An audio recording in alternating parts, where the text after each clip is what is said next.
बिहार से एक अहम खबर। बिहार के नालंदा में जहरीली शराब का कहर जारी है। आज मजीद 2 अफराद की मौत की खबर है। इस तरह से 3 दिनों में अब तक जहरीली शराब से 13 अफराद की हलाकत की खबर है। इस हवाले से छोटे पहाड़ी इलाकों में सर्च ऑपरेशन तेज कर दिया गया है। छापे में भारी मकदार में देसी शराब बरामद हुई है। अस्थावा से शराब स्मगलर को गिरफ्तार भी किया गया है।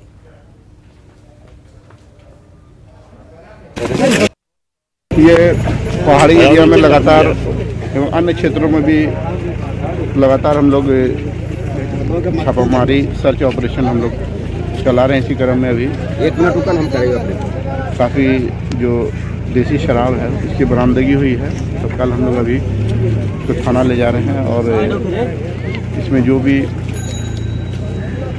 संलिप्त हैं उनको हम लोगों ने चिन्हित भी किया है। लगातार छापामारी हो रही है, गिरफ्तारी।